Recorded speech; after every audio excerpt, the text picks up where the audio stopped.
is S.O.U.L Celebrate Connect. Now, have you been to one of our events before? Have you seen our films being screened? And if so, have you ever wanted to submit your film?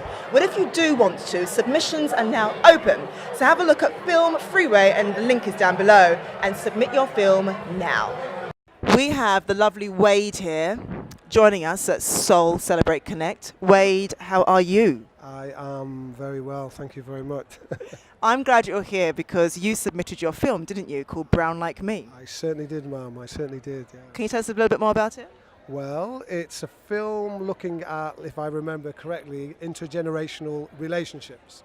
So it's about a girl trying to tell her parents that she has a boyfriend that isn't, well, she's Indian and he's Jamaican. So, and in the Indian community in general, there is a no-no. So she wants to marry this guy, and she wants to tell her parents. She doesn't want to be dishonest, but it's a very difficult decision for her because it goes against all the years of indoctrination from her parents. So that the film is about her making that decision. I mean, I've known so many friends this has happened to. So even though this has never personally happened to me, but I definitely know many people that it's happened to. So it definitely, I saw a lot in that film that I liked and related to as a friend. It's very, I mean, it's so topical, and it will continue to be a topic as long as we have all this divisive society where you've got to be this or you've got to be that, when in fact it should just be two people who love each other, and that shouldn't be a problem, you know. That's how I've always seen the world. Anyway. How was it making this film? It was very, very tiring, to be honest, because we shot it in 3 days, about 200 shots in 3 days. So that's 200 different setups in 3 days, in here, in London and Bradford. So that includes travelling up there. So I was knackered making that film.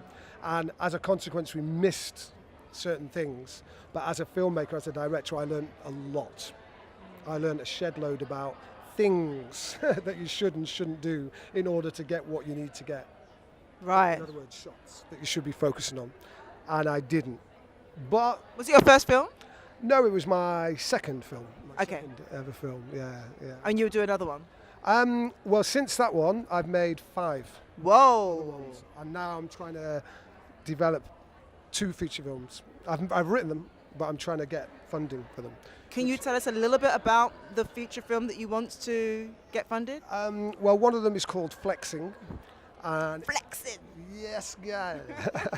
So this is a romantic comedy set in the reggae, roots and rocksteady world now, and it's basically about changing the world, in a sense. So in order for the lead character to get the girl, the love interest, he's got to understand where she's coming from, and she's an activist, and he is the complete opposite. So the whole film is about him learning to change who he is in order to get on her wavelength, as it were.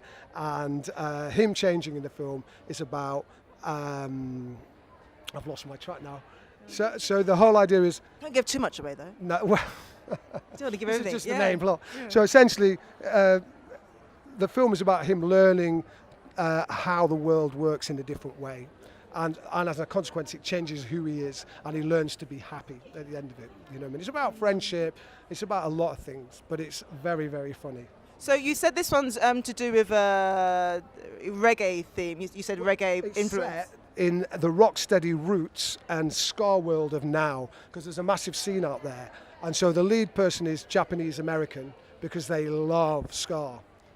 Right. Right. Yeah, I was shocked to find that out, yeah. You know. But then also the film that we saw today, Brown Like Me, it had a Jamaican guy in it. So are you Jamaican? Do you have some type of Caribbean influence? Or? I am Jamaican, yeah. Ah. My daddy is from Manchester in Jamaica. So, yeah, no, so I'm Jamaican, and the guys in it are all going to be Jamaican, English, basically. Right. And so you can't be like from like a small island or like Grenada. That's like a controversial thing, isn't it? Small island, big island, and be in the film. Come on, man. They can be from wherever they like, but they're going to be Jamaican. Okay, so Jamaican accent. Yeah. Wablo and all that. Yeah, exactly. Okay, I got you. Yeah. So essentially, it's just about promoting the music. It's going to be a bit like, there's a very old film from back in the day that David Bowie's in called Quadrophenia. Oh, not David Bowie, actually. It's Sting. Sting is in it, yeah. And it's brilliant. And it's a film that captures an essence of all English culture. So we haven't got a reggae film out there, a drama anyway. We've got a few documentaries. But this is going to be a film, it's going to be iconic. It's a bit like Rockers. Do you know the film Rockers? No, I don't. Rockers is the classic film from Jamaica. It's got everyone in it, well, they're all dead now. I think I do know about that, actually. It's a beautiful film. It's got the music in it. It's just off the scale. So they have full songs in it. So when you see when someone's performing, they'll perform the whole song. Whereas nowadays you only get a little bit of snippet. So my film is going to be like that. It's going to be reggae style as well, the film. So the pace of it is going to be like that. So it's going to be up and down, but basically it's going to be like playing reggae music. It's been lovely talking to you about your film, Brown Like Me, and also what's coming up as well. So we'll be looking forward to that too. Watch this space, as they say. See you soon. Thank you very much. Thank you.